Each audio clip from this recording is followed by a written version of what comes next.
In an attempt to find a cheaper alternative to some of these very expensive capture cards, I have bought something that cost right around $30 off Amazon, and we're going to find out if it is actually any good whatsoever.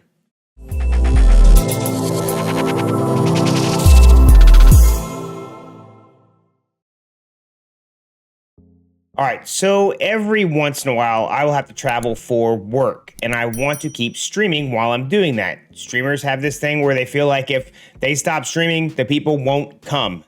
And sometimes those numbers actually play out. So while my Xbox does a fantastic job of streaming, I lose all of my alerts, all of my overlays, and all of my cool things that I really like to do while I'm streaming. So I can put all that stuff onto a laptop.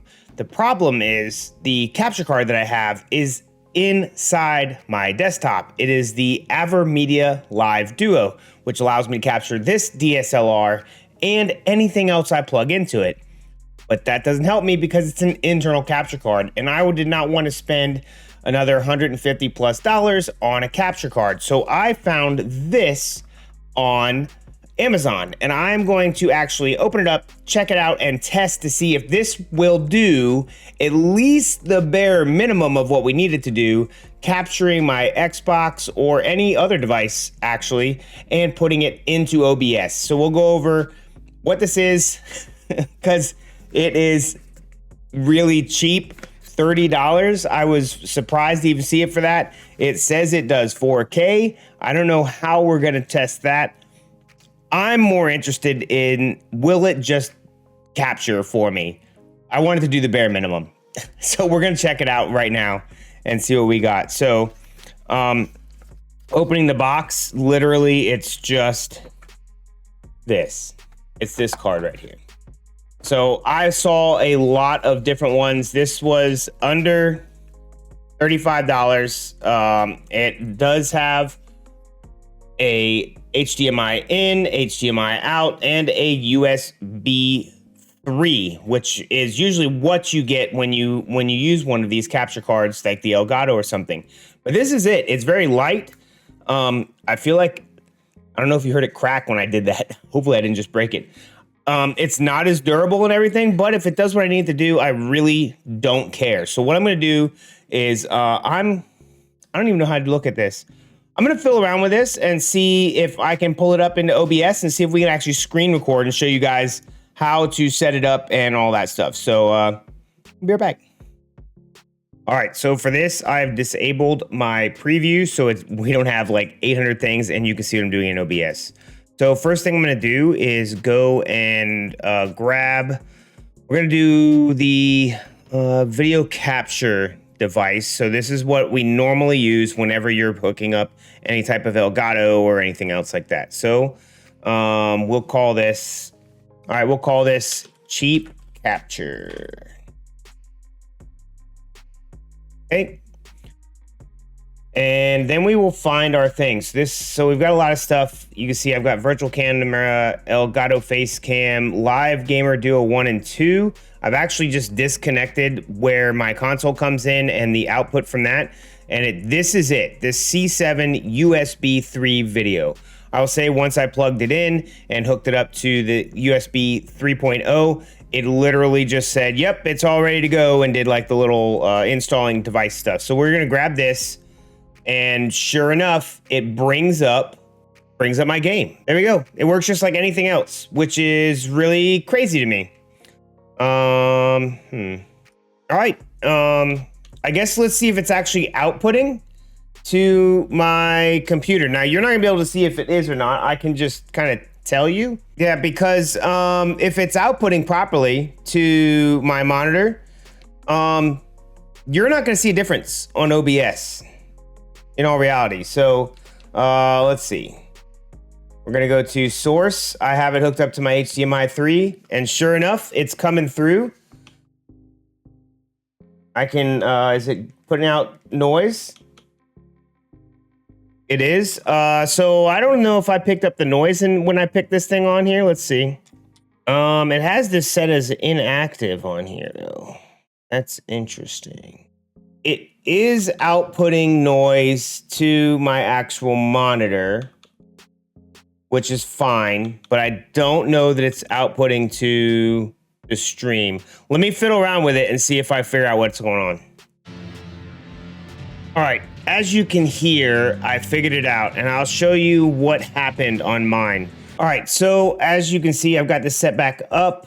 My microphone's going. I can do this cheap capture. You can see the capture once again kind of goes over top of everything. And so I'm just turning this off just so you can see OBS and what we're doing here. So I had to go into settings. You might not have to do this. You might just be able to hook it up and actually have it output. But because I specifically had all of this disabled, so all of my global audio devices under audio, I keep disabled because I run everything through Elgato Wavelength, which is my nice microphone here. And because of that, I disable all of this right here. So what I ended up doing was I picked up a mic auxiliary audio interface, and I just picked what it was that I wanted to do. And as you can see, now that I've done that, now when I click this and I move the menu, you can see it's clicking, and you can actually see the mic auxiliary down here. I believe you can actually rename this as well. You can. So you can rename this to cheap capture as well. There we go. You probably won't have that problem if you're not disabling a bunch of audio stuff as well. But if for some reason it's not picking up and outputting on the cheap capture like it is here, like when you look and you go to, these are the active sources. As you can see here, all of these are just the active ones. The cheap one is the one I just made. This is all of them. And if for some reason your cheap capture says inactive, like mine does here, and you can't get it to come up, that's probably because you have your audio settings weird. No big deal. And if for whatever reason it still doesn't come up, you can just go into audio under settings, pick up, you don't want your desktop to be those things because maybe that's what your desktop is in your stream.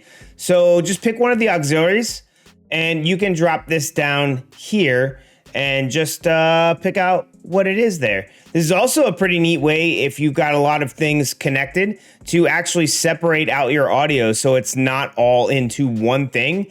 And then you can just quick audio. You can actually take and put what tracks you want everything to go out on for recording and for streaming and everything. So maybe you don't want your music to go out onto track 1 and you only want it to go to track 2, and then you have everything go to track 1. This is a whole different thing, whole different video, but just saying you can control which track your device is on at that point if you separate it out using these cool little audios over here.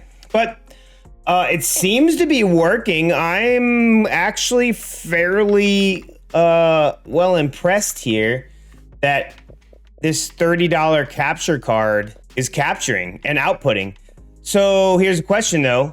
I guess the question now is it outputting in 4K? And I'm gonna use my Xbox because it does have a thing in here under settings where it shows what your options are for your TV. So it is not outputting in 4K. So it says it's supposed to output in 4K. My options are 1080 or 720, which is very interesting to me because it should be doing 4K. So it says your TV doesn't support 4K. It does. Because it's actually going into that capture card first, it's not outputting in 4K, which is very interesting. Very, very interesting. So if I did the same thing with my AverMedia Live Duo, I bet that it outputs in 4K. So let's check that out just to see the difference. All right, so I've put it back. All right, so I put it back into my AverMedia Live Duo. As you can see, it is in my hand. It says that it outputs 4K. Now, we just saw that when I selected that, it didn't display an output of 4K. So we're gonna go into the display options. I'm literally clicking on my screen. I shouldn't be. And in the resolution, 4K UHD is what I can go to. Now it will go to no signal It asks to go to switch back because it's having to do an interface and it's having to tell it to output. But that was not an option at all with that new thing. So now it says it supports 4K UHD at 60 hertz, which the AverMedia Live Duo does output to that, or pass through, which the AverMedia Live Duo does pass through back to your monitor at 4K 60 hertz.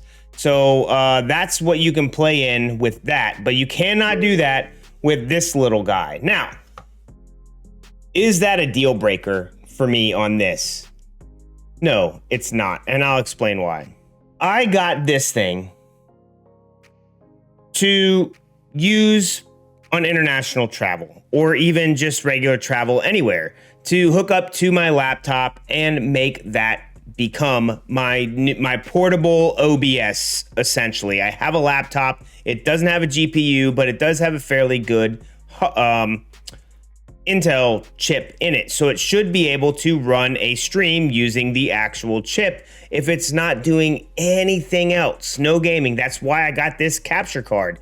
So the fact that it doesn't output 4K is not a deal breaker because, one, this was $33, under $35, and I have a capture card that puts out at 1080p at, I believe it said 60 FPS. Now, again, if it only goes to 30, still not a deal breaker because normally these capture cards that you want to put out in 4K and even 1080p that are name brand, you're looking at $100 plus to get one of those, or buy one used on I don't know, eBay, Facebook, Marketplace, whatever. I would rather just pay $30 if something works. And I cannot believe that I'm saying this, but it does work. I've literally recorded with it. I've showed you how to hook it up. It's not a hard process. And I am fairly amazed. I can't say how much the latency is compared to the AverMedia that I'm using, nor could I compare it to Elgato. But for what I want it to be and what it is, this could be what a new streamer spends to just capture something off their consoles and just make it to where they don't have to spend an arm and a leg to get into streaming. I would love to do a video on how to get into streaming with like the very basics at some point. So if you are interested in something like that, by all means, follow, subscribe, do whatever it is that you have to do on whatever platform you're listening to this on. And yeah, we'll do that. I think that maybe that'll be the thing I do at the beginning of the year. How to get into streaming with the bare minimum of actual capture card, camera, and microphone. But this could get you in there under $35 and you have a decent pickup. It does have spots for audio in and mic and stuff. I have never used these on a capture card. If you want to try them, by all means, go ahead. I'm not even tempting. This does the bare minimum, and that's all I wanted. For under $35, I don't know that you can beat this. Really, I know there's other cheaper ones, but a lot of those have bad reviews. This didn't. And I will put a link to this below, guys, and you can check it out for yourself. I am fairly impressed with this, and we're going to see if I can actually get my laptop to capture and do everything it's supposed to do for that. So thank you guys very much. We're going to get out of here because I got to set up my laptop before I travel next week. So I guess we'll see you guys next time on the House of Jacobs.